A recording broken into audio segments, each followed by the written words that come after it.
and welcome to The Audible, presented by Trader Joe's. I'm Ralph Russo, joined as always by my colleague Bruce Feldman from The Athletic, not joined this week by Stuart Mandel, our other colleague. Stu is on assignment, as they say in the business. Don't forget, every episode of the show is on YouTube at Audible Show. You can join us live on Sundays at 8:30 a.m. Pacific time, 11:30 Eastern time, to wrap up all of Saturday's great games. And again, get us there live. Later on, we will get into the mailbag and we will hit on what the hell happened to this good quarterback class that we were supposed to have. Bruce did a whole bunch of writing about that this week. But first, little news out of Oregon, Bruce. Mekhi Hughes, the Tulane transfer, a lot of people thought he was going to step in for Jordan James and be the lead back for one of the best teams in the country. Instead, he's sort of been passed up on the depth chart, and now Dan Lanning confirmed today that Hughes is going to sit out the rest of the season, take a red shirt, hopefully come back next year. The grass isn't always greener on the other side of the transfer portal, Bruce.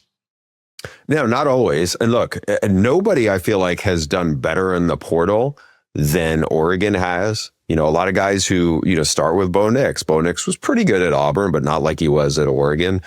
Dante Moore has looked fantastic, in his second act. You can go down the list of guys who have really blossomed there. But, again, it's a talented running back room. I mean, I feel like every week it's another running back. Like last week when you were in Happy Valley, we have a freshman who looks like he's, I don't know, the next Kenyon Barner or LaMichael James. Yeah, right? De'Aaron Hill. That might be their guy. I think the other guys are good. Jaden Limer, Noah Whittington's the veteran there, and I think they thought Hughes and Whittington were going to be the 1-2 punch. But I think it's Dier. I think it's Pierre with a D. Dier Hill. I think that's the dude of all those guys. Yeah, and I think it shows how tricky it is to make these evaluations. He was a really good running back for a good team at Tulane, and they were all in on their evaluation on it. And obviously it's not worked out exactly the way he thought it was going to go. You can go down the list. I mean, we did our Portal 100 going into the year of guys, we had heard really good things about, and a lot of them have hit, probably, a pretty high percentage of them. Yeah. But there's been a few that have struggled to get traction there. I mean, for every Ahmad Hardy, who's been fantastic at Mizzou after playing at ULM, there's a few other guys, obviously Hughes, Ethan Oniawa, who was a very touted offensive lineman coming out of Rice, went to Ohio State. They were really excited about him early. I think he struggled a little bit, didn't end up winning the starting job. You can put him on the list of guys who've gotten off to really slow starts in their new environments. There's probably a handful of others that I would say we had in our top 50. Yeah, Jaden Ott, to name another running back.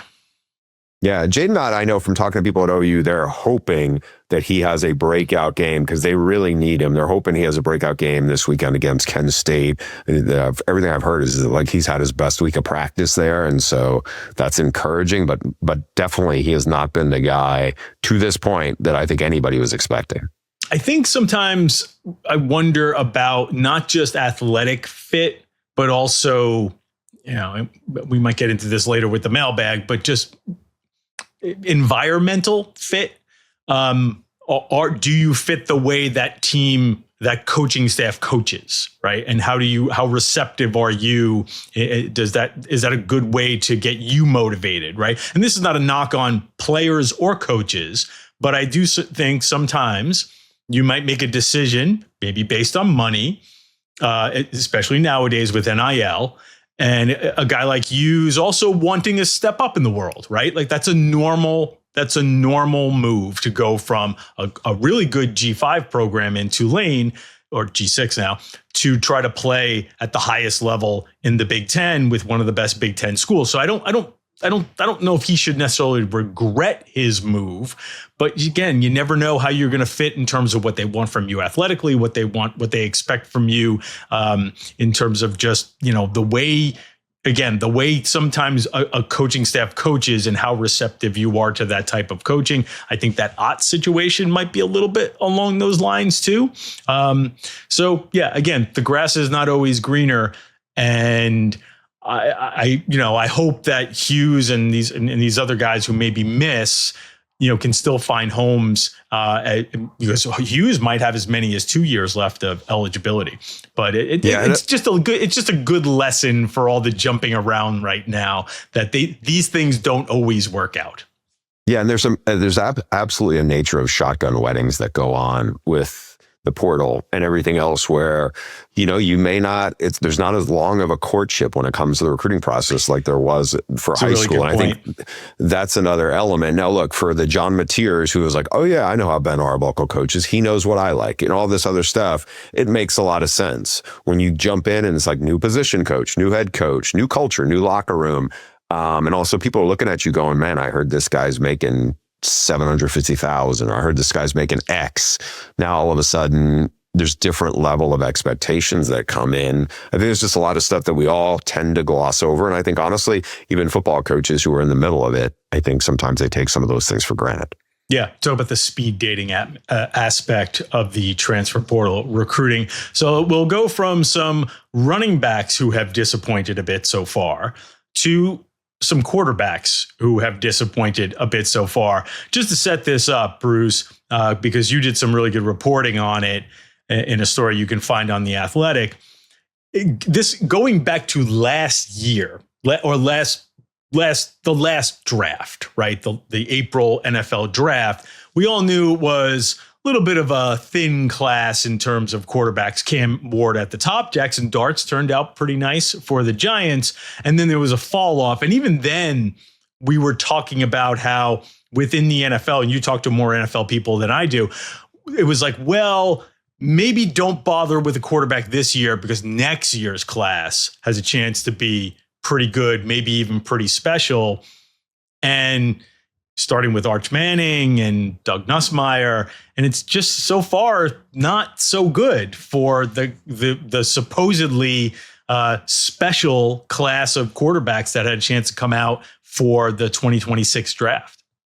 Yeah, when I got assigned this, one of our editors had say, hey, I think we're a month in, this would probably be a good window into looking at this. I remember I started looking online to try to say, okay, what was a lot of the chatter, because it's, in the middle of the summer, how is this playing out? Because it feels like it's been a minute ago, because now all of a sudden recency bias kicks in. And I started looking, and I remember I found like a tweet from Dan Orlovsky, who does a really good job, both on the NFL and the college side for ESPN. And he was kind of rattling off all this list of quarterbacks he thought could make this a special class. And one of the names in there, I was like, whoa, it was like Malachi Nelson, who didn't play at USC, former 5-star recruit once upon a time, didn't play at Boise State, and is now, playing at UTEP. And I was just like, whoa, there's a lot of names in here that we're sifting through. And it doesn't mean that these guys can't still blossom. There's still plenty of season left. And there's also, just because 2025 may not go great, doesn't mean,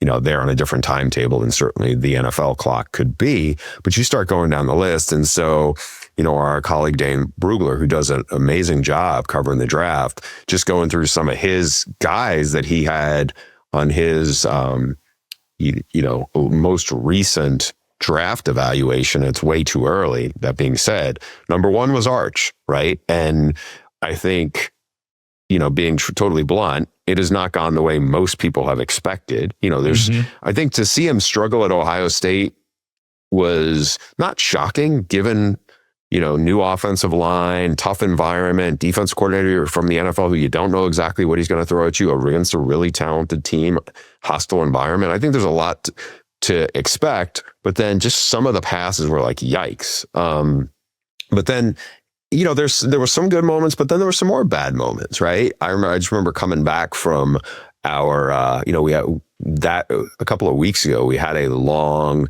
fill that we had to do because there was a weather delay somewhere. And I remember walking into the green room and one of my colleagues was like, they're booing Arch. And I'm at home, I was like, but they're playing against UTEP. Yeah. Right. And it was bad. I think, he was under 50% for the game and there was more of those yikes throws. And so you talk to people in Texas, and some behind the scenes will be like, you know what, we think he's going to be fine. He's pressing a lot, and they'll give you a lot of the other things. But again, it's a guy who is probably still figuring a lot of stuff out. And does that mean he won't be the first pick in the draft someday? No, it doesn't. But I think right now, from what I heard from, this is now talking to NFL personnel people. I talked to an NFL scouting director. It was like, look, I don't think any quarterbacks probably faced the expectations ever that he has when he took over. And he's got to deal with it and figure it out. So put Arch into his own special category, because there was a lot of anticipation that Arch might come back next year, no matter how well he played this year. That's always a bit of a stretch, right? His grandfather had mentioned that, but you never know. If you win a national championship and a Heisman, you might decide, okay, I'll leave. But he can come back next year. But aside from Arch, you have this other group of quarterbacks who, they're coming out next year, almost certainly. Like, this is their last rodeo. You have Garrett Nussmeier, not his dad, Doug. I think I referred to him as his dad, Doug Nussmeier, earlier. You have Garrett Nussmeier at LSU. You have Cade Klubnik at Clemson. You have Drew Allar, who I just saw at Penn State. Maybe a couple others in there. Like, these guys, this, as I said, this is their last stand. Of those three, the feedback that you're getting, maybe let's say, which one are the alarm bells going off loudest for, hey man, like, we think that this is a problem here? The alarm bells probably the most are on Cade Klubnik. I think some of it, though, some of the feedback I got was like, whoa, we didn't put him all the way out there as top 10 draft. That's the guys who don't do this for a living maybe said that. They like that he's pretty twitchy athlete and can run, but what you're seeing is a guy who is missing a lot of stuff. Just seems like he's way behind, and he's panicking, and he doesn't look comfortable. And I think this is there's a lot of talent on the defense, but the offensive line has been really bad. And I think some of that has been alarming to folks. I would be surprised if he was a first round pick. But again, there's a lot of season left. But that has been probably the guy who I think people were like, "Well, I don't know about this," because he does not look like a 3-year starter. That's the big problem. The one who fits in a kind of his own category here is Drew Allar, the one you just saw. Drew Allar has prototype size, a very big arm, but I talked to one Big Ten coach who was like, I don't get it. And then we played him and I saw him and I was like, okay, he is big and he does have a really big arm. He moves decent. He doesn't move great. He's not Josh Allen. I mean, who is? But the frustrating thing with is like, does he get stuck in his own head? He does not look very like he's playing free. He's overanalyzing things. And so you get a lot of that. And I think with him, when my story went up, I noticed this, and it was an interesting parallel. And I don't know if anybody else would see it other than Penn State fans. But one of the Penn State fans who just kind of like saw my story, and like a minute later, I saw this go, he's Hackenberg Jr. And yeah, that came to mind for me. I'm almost disappointed that I didn't bring that up on the show the other day, because there definitely is a little bit of that feel to it. Yeah, what you had is a former 5-star guy, not quite as big, but plenty big, with a big arm, can be impressive, but something just is kind of missing there. And again, I don't know. Like, there's still plenty of season left, and I think you see it. Like, I think I texted you and Stu this as all of a sudden there was life in Penn State. He throws a beautiful ball for a touchdown. Okay, let's go. All right, is this the guy? And you just feel like he doesn't cut it loose that much. And there's just something that seems to be holding him back a little bit. And maybe he'll break through. Everybody talks about how smart he is. Sometimes, quarterbacks can be almost too smart for their own good at times. And maybe that's a part of it. I don't know. But something's a little off. So you also, I think if I remember correctly, because I read a lot of stuff on The Athletic because we do such good work, I think you also include a couple of guys who have been trending in the right direction. Didn't you have Ty Simpson, a quick hit on Ty Simpson there? I did. And the reason why I want to bring up Simpson is again, I'm not a scout and I never try to be a scout when people ask me my opinions on quarterbacks, but you watch enough football, you can kind of see it. Simpson looks very sure of himself. Good timing, right? Plants, hits his back foot, ball comes out. And that's the thing that I find myself wanting to see more of from Allar, right? As opposed to, hit your drop, pat the ball a little bit, step up a little bit. Why do you still have the ball? Like it just seems like it's coming more fluidly and naturally to Ty Simpson, who now, as we talked about with these other touted quarterbacks moving backwards, Ty Simpson's been there a while. I mean, this is his fourth year. This is his draft class too, or potentially is. So maybe Ty Simpson is the guy who emerges while these other guys recede. Yeah, he is definitely blossoming. I went down there in August and had a good conversation with Ryan Grubb, the offensive coordinator there. And he made an interesting, observation. He said somewhere in the middle of spring football, he said something changed with him because he said he had been very jittery in how he was operating. I think the word he might have used was like spastic and how he was just kind of navigating things. And all of a sudden he said, it changed. And I think it was over the last half of spring practice, 7 or 8 practices. I don't know if he had even an interception. And then the same thing in fall camp, he was playing with a ton of confidence and he wasn't turning the ball over. And you see the guy who is firing the ball and looks really confident downfield. They push the ball downfield, especially with Grubb's offense. There's obviously good receivers there. Love how he responded, even when Ryan Williams drops probably a touchdown pass on a deep ball early in the game.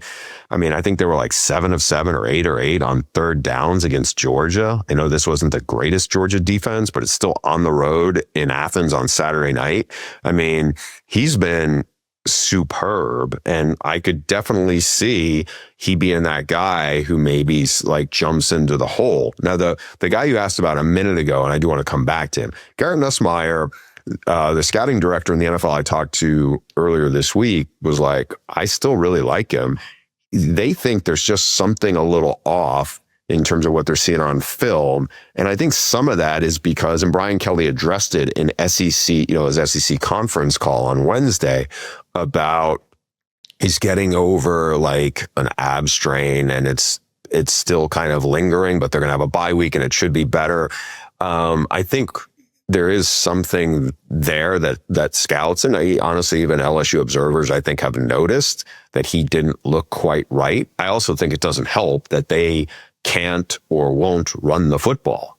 There's issues on that offensive line. I mean, we got into it a little bit the other day with them. That's not supporting their quarterback either, especially if he's playing through being banged up.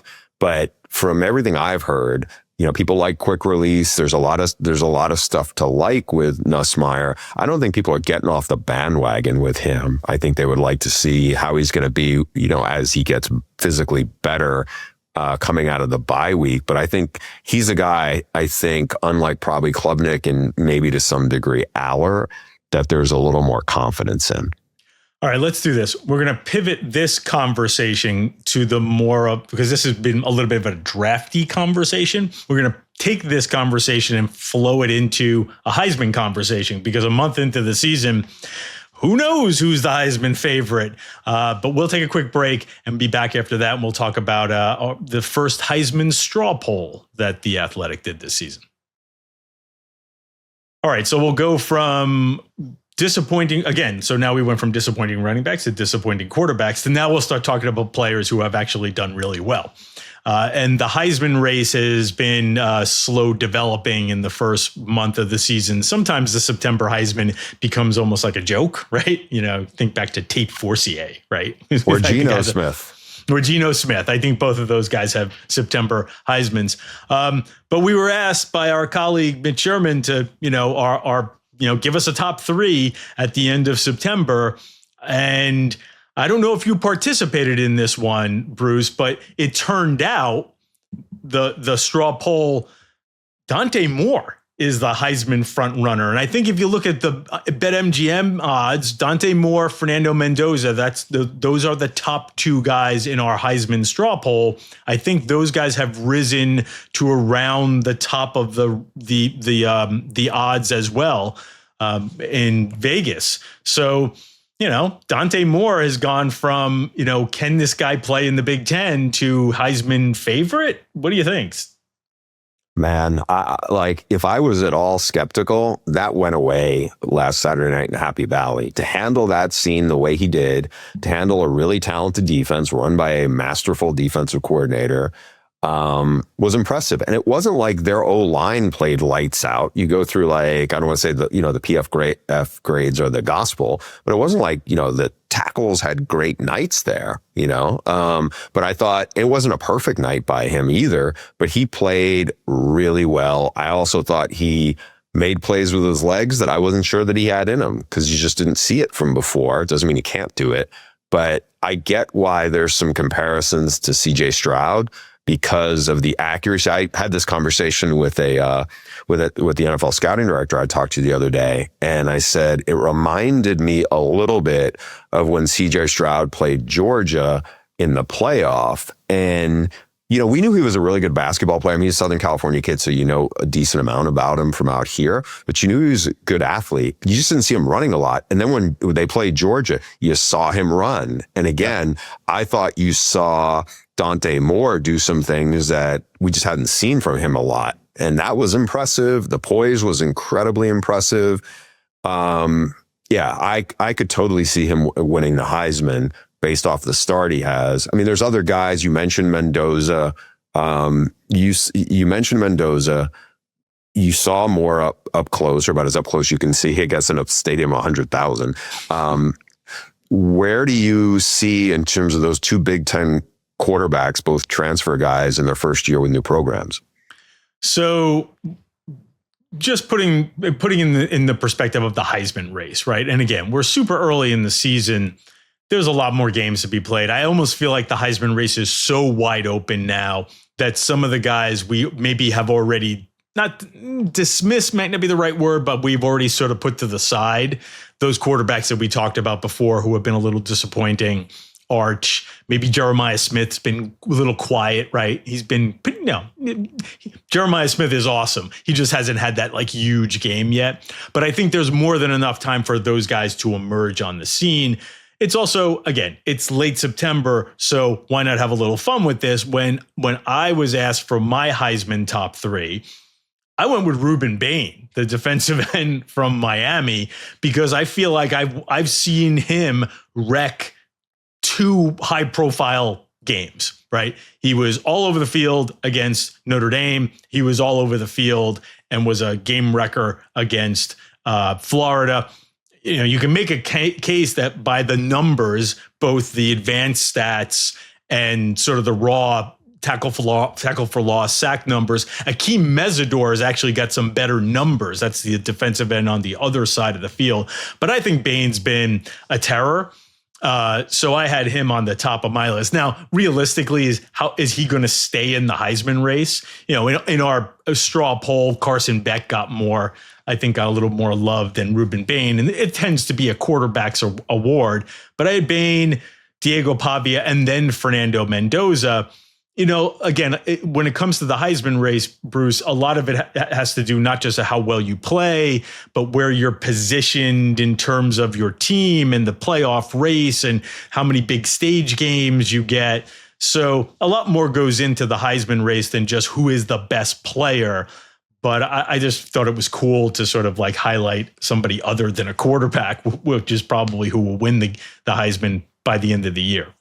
Yeah, and Bain has a big stage game, at Florida State. Obviously, Florida State's coming off a loss, but it's still a huge game. This is as big a game as we have this weekend on not a huge, showplace game. I think what it takes for a D lineman to actually get to New York or be in the conversation. I mean, obviously, Ndamukong Suh, to me, I think he had the most impressive season of any D lineman that, at least as far as I've been covering it. You go a few years ago, Chase Young was getting a lot of momentum because he was super impressive at Ohio State. Yeah, and then he got the suspension for a couple of games, so that didn't help. From what I know, Aiden Hutchinson was a finalist too, the first year Michigan, and he deserved it. And that was obviously a breakthrough year for Jim Harbaugh there. And again, what he did, I think, is similar to Bain. Also, by the way, legacy guys in their own programs. But Bain is a tone setter, in terms of he was banged up most of last year. But from the time he got there as a freshman a couple of years ago, people just talked about him differently. Like, he's an old school Miami Hurricane in terms of the toughness and the tenacity. And honestly, that's something that program is one of the things that's been lacking for a while. And I think that's why so many old Miami people have such admiration and respect for him. I want to circle back to you. You mentioned Diego Pavia. Like, I am a big fan of his. I'd say this, like the Netflix SEC docuseries that ran, like going into the season. So I watch it with my 11-year-old son. He was like kind of riveted by a lot of it. And honestly, nobody came out better from that series. It was an entertaining series. And I think not everybody participated. You don't see much of Texas. You don't see much of Georgia. You see a lot of Vandy. You see a decent amount of Florida. You see a decent amount of actually LSU. But like, nobody comes out better than Vandy, Clark Lee, and certainly Pavia. Now, there's some profanity in there, which was like, but you feel him, you really do. And he, like, they got him rematch against Alabama. Alabama, I know, is taking this seriously. Coming off the Georgia win, they know what happened last year, and if they do win this game, I would not be shocked. And now that we've seen Diego Pavia, what he does, I would not at all. And there's talent around him too.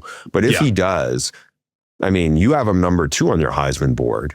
How realistic do you think it is that he can win the Heisman? Do they have to be a playoff team, or do they just have to stay in the top 25? I mean, there's a lot of other factors, but I mean, I just think he's one of these guys that the more people know about him and his story and what Vandy has been and was, and now how he's really played such a vital role in transforming it. I mean, he's a guy who I feel like can really resonate with a lot of people.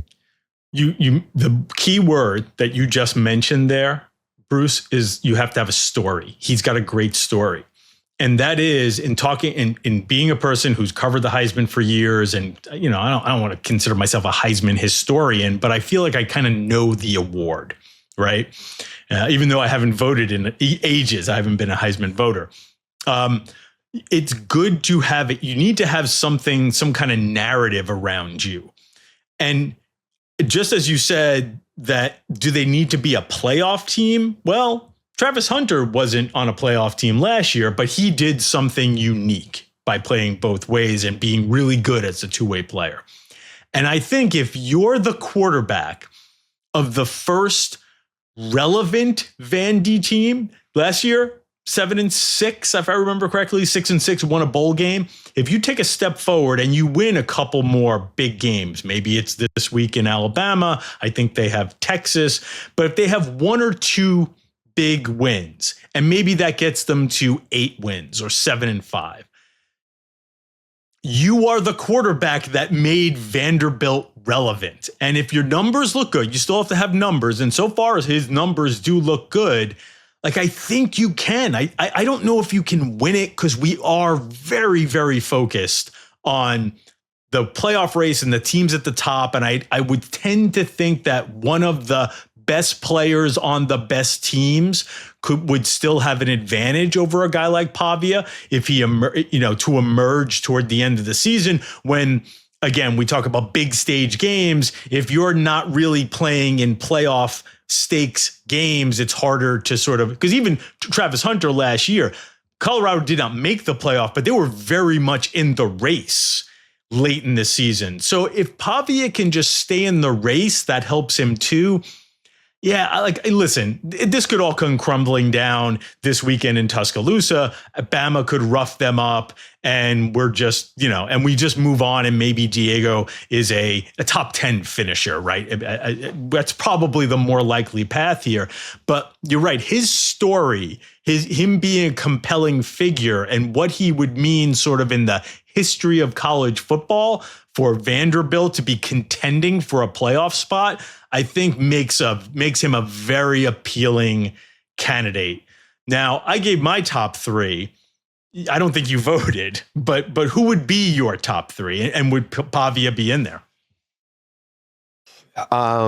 He's right there. I think when I looked at this, it's Fernando Mendoza has played so clean, and the competition has been great, but they did absolutely smash Illinois, and Illinois is at least a top 25 team, I think. And the way they do it, the way he's operated, it's been really, really impressive. We need to see more, and we'll see more. He would be there for me. I certainly think Dante Moore, because of what he did, especially against Penn State, I just was pretty blown away by that. Love the Pavia story. Also, just love what he's done there. It's hard for me now. I've read a lot of good stories. You did one. Joe Rexford, our colleague, did one. Watching the docuseries, the Netflix show, really stuck with me, right? And because it's not the same Vandy, and I can still hear Clark Lee's descriptive voice. I thought I was getting a 6'5", 220-pound quarterback, and I got a 5'9" street fighter or 5'9" wrestler show up, and he's exactly what we needed. And he's kind of rough around the edges, and we love it, kind of thing. They, by the way, it's not like they haven't played anybody. They whipped South Carolina. They have a couple of decent wins. They put it on Virginia Tech. It's not like Virginia Tech's great, but it's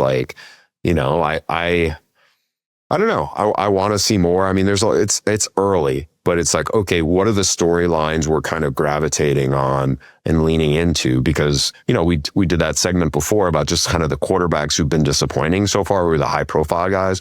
It's cool because all 3 of the guys I mentioned, you could throw Bain in there for sure too, because he's a D lineman, and as a D lineman, he wasn't really that healthy last year. But Mendoza, everybody's who's the new Indiana? Well, Indiana social media was Indiana's the new Indiana's still Indiana. Yeah, we are. And, Dante Moore, again, he was a 5-star, but I don't think anybody was expecting. Maybe Dan Lanning and Will Stein were, but I mean, that's been pretty amazing. And obviously, Pavia, at least to this point, has shown that Vandy was no one-hit wonder. And our favorite segment, breakout players of the weekend that you should be paying attention to. Ralph, who's your choice? Yes, the evolving segment. BYU fans have been getting on me because I haven't been voting their team in the top 25. They play a Friday night game against West Virginia. BYU's defense has been very good. Jack Kelly, the linebacker, has 4 sacks already and about 6.5 tackles for loss. He came with Jay Hill, the defensive coordinator from Weber State, and he has been kicking butt, frankly, on what is one of the better defenses in the country right now. Yeah, good one. For me, it's another guy who transferred. This is Donovan McCulley. He is the receiver at Michigan. Was a really good player at Indiana. And then when Indiana had their breakout season last year, he really didn't do much. 2 catches, I think. But he has moved on in the Big Ten. He's a big target. Michigan really needs some help outside. They're going to play Wisconsin, who has struggled on both sides of the ball. But I think he hasn't had a touchdown catch yet. I think that will change this weekend. And I think he's a guy that will start to develop more chemistry with Bryce Underwood. Excellent pick there, Bruce. Stu did not leave us behind his breakout pick, so we'll scold him for that. And next up, we'll get to the mailbag right after this. All right, we're back, and it's time to get into the mailbag. As always, send your questions to theaudiblepod@gmail.com. Ralph, our first question is from Ed, and it's more coaching carousel, which we all love. I would like each of you to put yourself in the athletic director seat for your respective alma maters. How would you measure the often discussed but rarely defined fit for your university? What questions would you ask to gauge fit of a potential hire? What's the most important characteristic for each of your schools? Feel free to add Florida to the discussion, as my alma mater will almost certainly be in the market soon. I would tend to agree with that. Ralph? Tell me about it. Since my alma mater is Fordham, Maybe I'll probably more apt to have Florida in this discussion. So I do believe fit is a thing, but I often also feel like it is a thing that can't be quantified. And if it can't be quantified, I often call BS on that thing. And I often feel like fit is just, did he win? Did he lose? If he lost, then we're going to say he's not a good fit. Right. So again, that's a little too black and white. And I understand it's more nuanced and gray. When we talk about fit, whether it's Florida, I think it's, do you understand what this job is? Because not all these jobs are the same, right? It's, can you relate not just to the recruit, but how you're supposed to recruit down here, who you're recruiting down here, right? Can you relate to these types of players as opposed to maybe where you were last time? You were recruiting different types of players.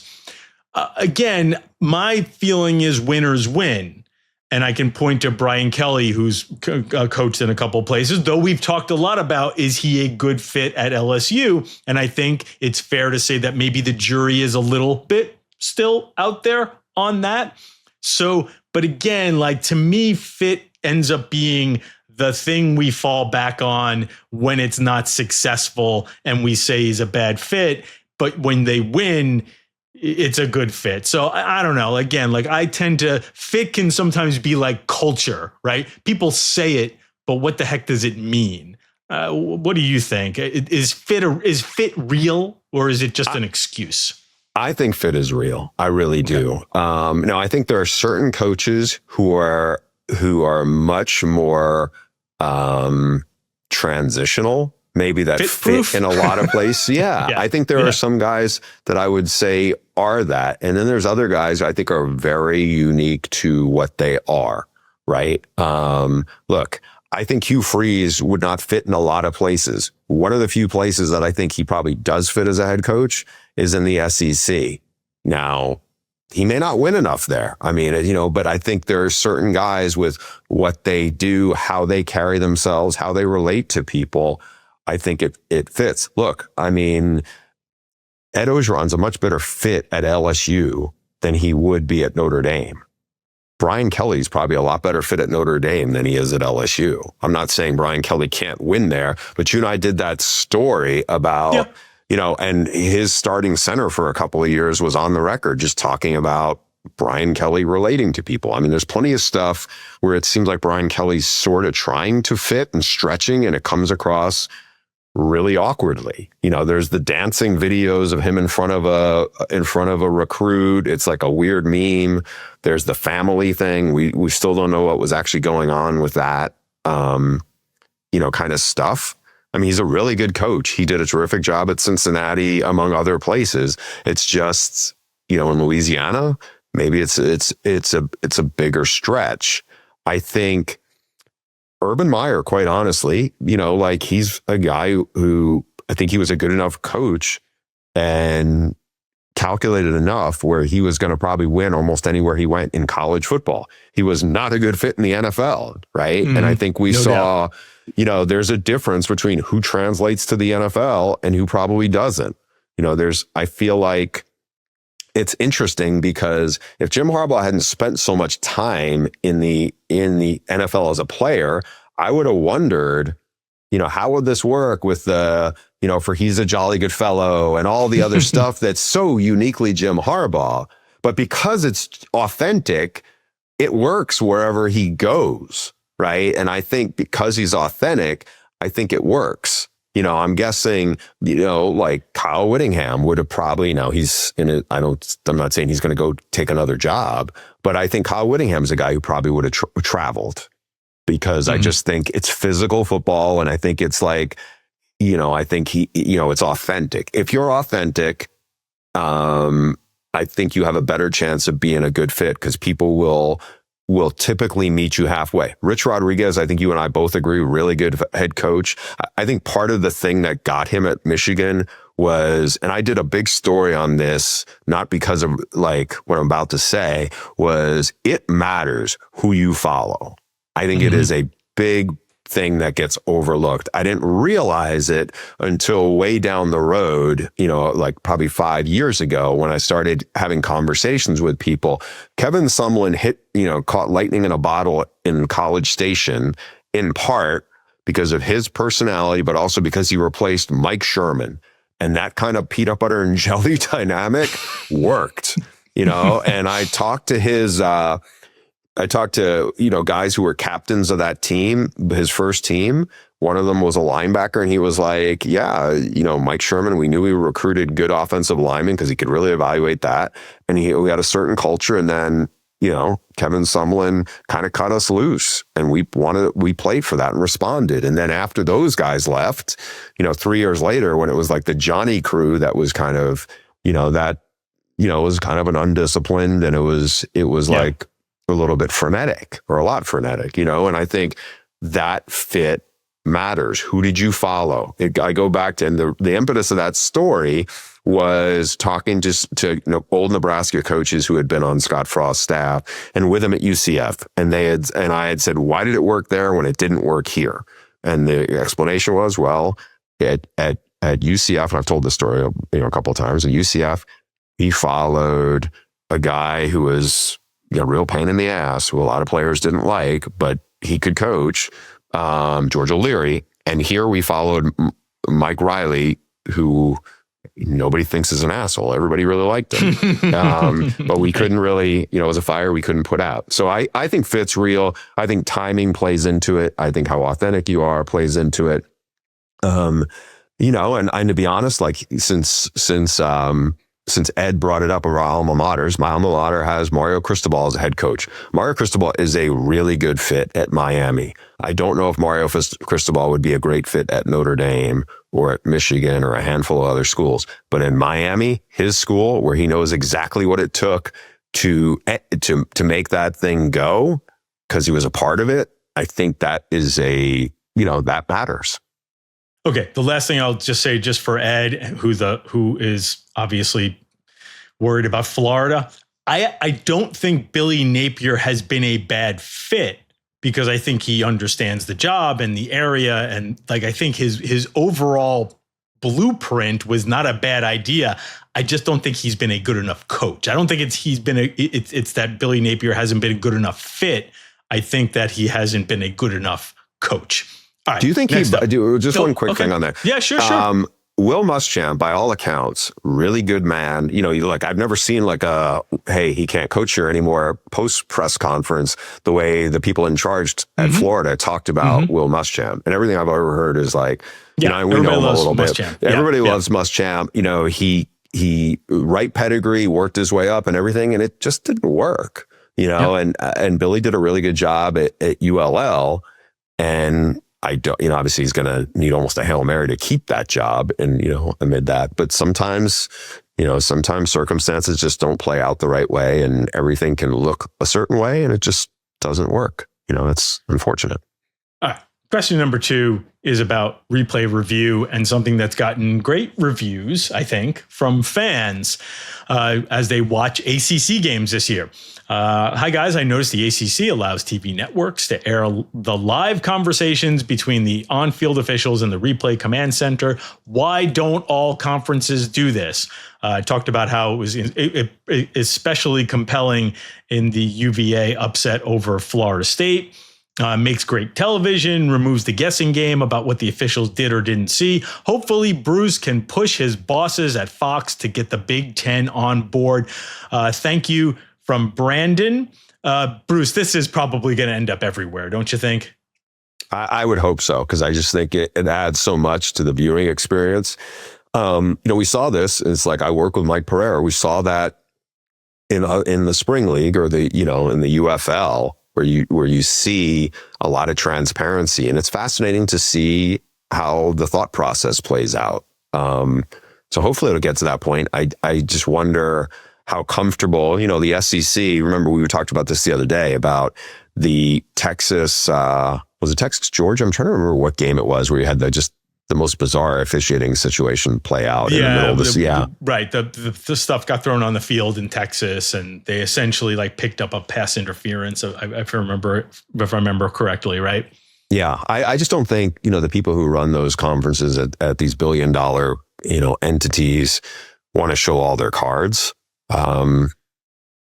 Yeah. Right. I mean, there is this, though, Bruce. I do wonder, to a certain degree, I think it's a good idea. I think all the leagues should do it. And I wouldn't be surprised if we get to a point where all the conferences do it or it just becomes standardized in college football.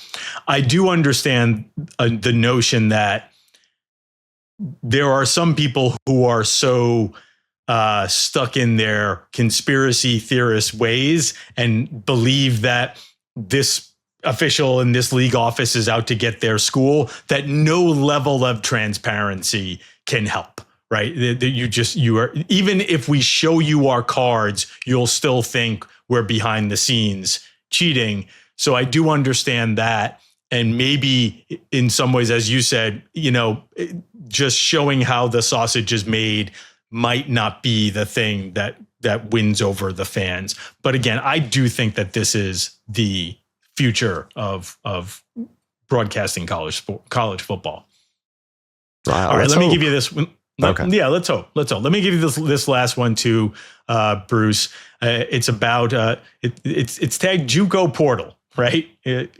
Guys, I remember prior to the transfer portal, a team could try to rebuild by junior college transfers. I recall Bill Snyder, the great Kansas State coach, using it frequently, yet I never see it discussed now.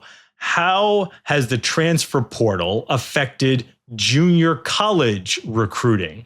And that's from Peter Fumo from Pennsylvania. And yeah, Bruce, I mean, there are still JUCO players, right? That's a thing that still exists. Diego Pavia was one. Wayman Jordan at USC, another. But it does seem like there is less of that. I remember when I covered Mississippi State back in the early 2000s, they were a big time JUCO recruiting team because there's some great JUCOs in the state of Mississippi. But is that just sort of, kind of a thing of the past, and now it's become just a rarity to see big JUCO classes? Yeah, I think it's a little, look, in the case with Diego Pavia and those years counting, I think there's another factor of how that plays out. And certainly we see, Jake Retzlaff started his career in junior college. I think it's, before, especially when it came to the Mississippi JCs, it was a place where a lot of guys got stashed if they didn't qualify. And somebody would say, hey, we're going to place him at Jones or Gulf Coast, Mississippi Gulf Coast, one of those other places. Hines, yeah. And you could, you could theoretically count on that JC coach who benefits from the talent he gets for 2 years. Yeah, we're going to protect him. So, Mississippi State may have put, I don't know if this is exactly the case when you said Hines. I think Fred Smoot is a Hines guy, placed him at here. So and 2 years later, we're going to deliver him to you or whatever. We're going to look out for him. I don't think that happens quite as much. I just think things are way more frenetic in now. And also I think if you're a college prospect, if you can get seen somewhere at the FCS level and put in, 1 year or 2 years of playing time there, where it also helps you out academically, I think that's probably seen as a better alternative than, how's this going to translate from junior college? I mean, look, there's certainly examples of it. We mentioned a bunch of guys, but I just don't think it's as widespread now because also how recruiting is done is way differently now than what it was pre-portal. Yeah, the days of the big JUCO classes were probably over in many ways. Just to piggyback on what you said, instead of going to a JUCO, I could go to, because in the past, if you went to a JUCO, you could play immediately the next year. Now, if I'm a player who maybe can't quite get it done to get my scholarship to the SEC, I can go to a Sun Belt school, spend 1 year there, and just transfer and be eligible the next year in the SEC. As always, send your questions to the audiblepod@gmail.com. Stu's not here, Ralph, so this should be it won't be as easy to break a tie. Who should get the Trader Joe's gift card? Yes. I'm going to go with Ed on the first question there. Again, anything that sort of brings a broader discussion. And I thought that was a good one to be had. Plus, I think we stand on different sides of that. So we don't have somebody to break the tie. We could always go to producer Matt to do it. But what do you think? There won't be any tie. I also like what you just said, that the fact that we were kind of on both sides of it makes more sense. So let's go to Ed. Okay. And Ed, email us. What's the email again? I'm still new around here. What's the email again? It's mailbag, right? It's mailbag@gmail.com or audible mailbag. We are the worst. Stu is going to come in here and totally whoop us up when we get back. Anyway, please, Ed, where you sent your email to get read on the show, just send us your mailing address so we can get you an Audible a Trader Joe's gift card for $12. It's so bad because I've been doing this show for at least 3 years, probably a lot longer. And the fact that I have no clue where that went or any of it is kind of an indictment on my adulthood. Yeah. Well, we're lost without Stu. This show proved it. We are lost without Stu. And believe me, Stu is going to bring that up every chance he gets. So, all right. So that is it for our show today. Please join us on Sunday morning as we break down all the weekend's biggest activities. That's at 8:30 a.m. Pacific, 11:30 a.m. Eastern time. And that is at live on YouTube at Audible Show. And we will see you then. Bye.